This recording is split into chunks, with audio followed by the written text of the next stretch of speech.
Hello friends, आज हम बात करेंगे एक बहुत ही फैसिनेटिंग और इनोवेटिव टॉपिक के बारे में जिसने स्पाइन सर्जरी को पूरी तरह से बदल दिया है, जिसका नाम है अवेक स्पाइन सर्जरी। और बिना बेहोश किए स्पाइन की सर्जरी कैसे की जाती है और इसके बेनिफिट क्या हैं, आज हम इसके बारे में बात करेंगे।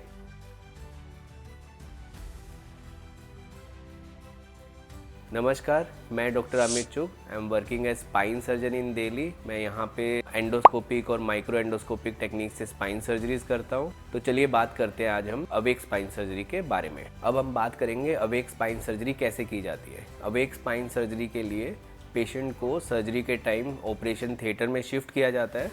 ऑपरेशन थिएटर में शिफ्ट करने के बाद पेशेंट को जिस एरिया में स्पाइन की सर्जरी करनी होती है, पर्टिकुलरली उसी एरिया में हम लोकल एनेस्थीसिया देके पेशेंट को उस एरिया को सुन कर देते हैं या नम कर देते हैं, जिससे पेशेंट को सर्जरी के टाइम पे पेन फील नहीं होता। उसके बाद जब सर्जरी स्टार्ट की जाती है तो सर्जरी मिनिमली इन्वेजिव टेक्निक से की जाती है। मिनिमल इन्वेजिव टेक्निक से करने की वजह से इसमें बहुत ज़्यादा चीराफाड़ी नहीं करनी पड़ती, मसल डैमेज नहीं होता है ज़्यादा, और सर्जरी जो है बहुत ही फास्ट हो जाती है। तो इन सब वजह से हम लोग अवेक स्पाइन सर्जरी कर पाते हैं। अवेक स्पाइन सर्जरी के टाइम पे हम पेशेंट से बात कर सकते हैं, पेशेंट को बोल सकते हैं अपने मूवमेंट करने के लिए, उंगलियों को चलाने के लिए, पैर के पंजों को चलाने के लिए। ये देख सकते हैं कि पेशेंट को कोई न्यूरोलॉजिकल इशू तो नहीं हुआ है। इसके बाद सर्जरी परफॉर्म होने के बाद पेशेंट को हम सीधा कर देते हैं। सीधा करने के बाद पेशेंट का रिकवरी जो टाइम होता है वो काफ़ी कम हो जाता है, क्योंकि जनरल एनेस्थीसिया देने के बाद क्या होता है, पेशेंट को होश में आने में काफ़ी टाइम लगता है। जबकि इसमें जनरल एनेस्थीसिया नहीं दिया होता है तो पेशेंट होश में ही होता है, तो हम इमीडिएटली पेशेंट को सीधा करने के बाद रूम में शिफ्ट कर देते हैं और पेशेंट जो है अपना रिकवरी टाइम जो होता है उसका काफ़ी कम हो जाता है और वो अपनी नॉर्मल एक्टिविटी स्टार्ट कर सकता है। अब हम बात करते हैं कि अवेक स्पाइन सर्जरी के बेनिफिट क्या होते हैं।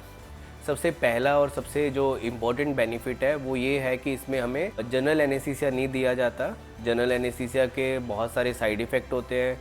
जनरल एनेस्थीसिया देने से पेशेंट का हार्ट, लीवर, किडनी सब चीज़ें फिट होनी चाहिए, लंग्स एकदम अच्छे होने चाहिए, तभी पेशेंट जो है जनरल एनेस्थीसिया की जो मेडिसिन को टॉलरेट कर पाता है। जो पेशेंट्स ये मेडिसिन टॉलरेट नहीं कर सकते, उन पेशेंट्स के लिए तो अवेक स्पाइन सर्जरी जो है वो एक तरह से ब्लेसिंग्स है कि हम उनको बिना बेहोश किए भी स्पाइन सर्जरी परफॉर्म कर सकते हैं।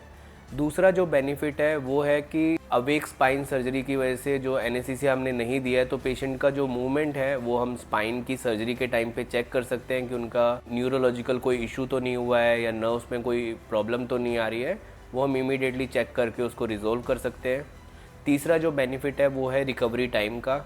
जब पेशेंट को बेहोश नहीं किया गया है तो पेशेंट का जो रिकवरी टाइम है वो बहुत कम हो जाता है और पेशेंट जो है इमीडिएटली आफ्टर सर्जरी जो है अपना नॉर्मल एक्टिविटी स्टार्ट कर सकता है। उसका रिकवरी टाइम जो है शॉर्ट हो जाता है। आशा करते हैं कि आपको ये वीडियो पसंद आया होगा और आपको इस वीडियो से काफ़ी जानकारी मिली होगी।